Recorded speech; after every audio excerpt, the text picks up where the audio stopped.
Bonjour à tous, c'est Paléo News, l'émission qui fait des news avec du vieux. Au programme de l'émission aujourd'hui, des moustaches, un dinosaure géant, de l'ADN, des patates douces et plus encore. Puisque j'ai une bonne raison de parler de mes propres recherches, on commence par une étude de votre humble serviteur qui vient de suggérer que les moustaches et les poils des mammifères pourraient être apparus chez les thérapsides prémammalia il y a de cela entre 240 et 245 millions d'années au début du Trias. Avec mes collègues sud-africains, nous avons montré que l'évolution des moustaches, qui en temps normal ne fossilisent pas, peut être indirectement reconstruite grâce à l'évolution du canal osseux du nerf qui les innerve et qui lui fossilise très bien. Nous avons ainsi pu montrer qu'à l'instar des mammifères dont ils sont les ancêtres, certains thérapsides prémammaliens possédaient déjà des moustaches. Certaines de ces espèces étant nocturnes, les moustaches les auraient aidés à s'orienter dans le noir, à l'abri des archosaures devenus dominants. Nous y soulignons aussi la possibilité que ces moustaches, la fourrure mais aussi l'apparition des glandes mammaires soient toutes contrôlées par un seul et même gène qui serait en quelque sorte le gène faisant de nous des mammifères. Et puisqu'on parle d'archosaures dominants, voici l'empreinte de pas d'un théropode géant, un dinosaure carnivore qui a été découvert en Bolivie. Cette empreinte tridactyle datant du Crétacé a toutes les chances d'avoir appartenu à un prédateur de grande taille comme un giganotosaure, car les dinosaures herbivores de cette région à cette époque et susceptibles de produire de telles empreintes étaient tous trop petits. On reste dans les empreintes avec ces magnifiques traces de pieds attribuées à Homo erectus et qui ont été retrouvées au Kenya. Elles datent de 1,5 million d'années et montrent que nos ancêtres marchaient bel et bien debout et vivaient en groupe. Rien de nouveau sous le soleil diront certains, mais dois-je vous rappeler que contrairement aux ossements, les empreintes de pas sont des fossiles qui ont été faites par des animaux de leur vivant. Alors oui, on s'en doutait déjà, mais maintenant on a la preuve en chair et en roche, et ça c'est plutôt classe. Toujours chez nos ancêtres, les paléontologues rapportent la découverte de tumeurs osseuses fossilisées chez des australopithèques d'Afrique du Sud. Ces tumeurs sont les plus anciennes preuves de cancer dans la lignée humaine puisqu'elles datent de plus de 2 millions d'années. Découvertes sur un os de pied et une vertèbre, elles montrent que le régime paléo n'a pas toujours réussi à nos ancêtres.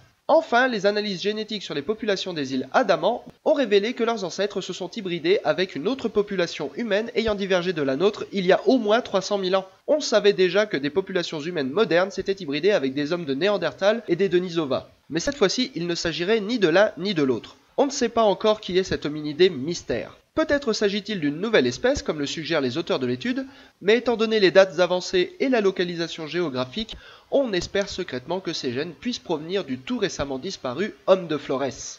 La curiosité de l'émission, c'est la découverte de deux petites ailes magnifiquement préservées dans de l'ambre de Birmanie et âgées de près de 100 millions d'années. Les plumes y sont préservées avec une exquise finesse. La petite taille et les doigts griffus, très nettement visibles après le passage au rayon X, indiquent qu'il s'agissait certainement de très jeunes oiseaux énantiornites. Dans la rubrique Vintage aujourd'hui, je vous propose de revenir en 2012. Caroline Roulier, alors en thèse à Montpellier, avait démontré en étudiant leurs gènes que les patates douces de Polynésie venaient en fait d'Amérique du Sud et y avaient été introduites il y a 10 000 ans de cela environ. Cela signifie que des milliers d'années avant Christophe Colomb ou même les Vikings, les Polynésiens, ces intrépides navigateurs, auraient traversé le Pacifique jusque sur la côte ouest de l'Amérique du Sud pour en ramener le précieux tubercule. Cette hypothèse est renforcée par le fait que les Polynésiens appellent la patate douce de son nom quechua la kumara. Si on vous avait dit que l'histoire de votre espèce tenait dans le génome d'une patate, vous ne l'auriez sûrement jamais cru. Le coup de cœur, coup de gueule de cette émission, c'est évidemment la folie Pokémon Go de l'été qui suscite à la fois enthousiasme et débat. Enthousiasme de la part du musée d'Ottawa au Canada qui y voit l'opportunité de se faire un peu de pub avec cette très jolie photo. Enthousiasme aussi de la part des auteurs du site Motherboard qui y voient un moyen de sensibiliser la population, et notamment les plus jeunes, à la biodiversité et à la taxonomie, c'est-à-dire la science de la classification des espèces.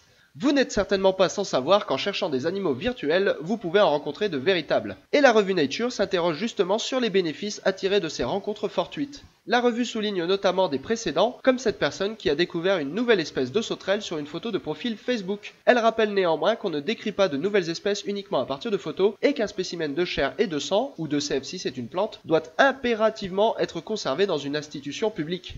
D'autres se montrent par contre plus sceptiques. En effet, déjà à l'époque des tout premiers jeux Pokémon, des chercheurs avaient souligné les exceptionnelles aptitudes des enfants à apprendre de nombreux noms d'espèces et comment ces aptitudes étaient gaspillées dans la connaissance de la Pokétaxonomie. Un article de Conversation Africa rappelle les chiffres selon lesquels les enfants ne reconnaissaient à l'époque que 58% des espèces du monde réel contre 78% des Pokémon. Il pose aussi la question de l'intérêt que les joueurs de Pokémon Go portent à la nature qui les entoure une fois que la batterie de leur téléphone est à plat. Et vous, qu'est-ce que vous faites? Est-ce que vous profitez du paysage ou bien est-ce que vous vous dépêchez d'aller recharger votre téléphone? Un bon moyen de réconcilier tout le monde serait d'inventer une application qui transformerait votre smartphone en véritable Pokédex à espèces réelles. Pour en savoir plus, tous les liens sont dans la description. C'était Paléo News, merci de l'avoir suivi. Abonnez-vous pour ne rien manquer d'ancien. À très bientôt.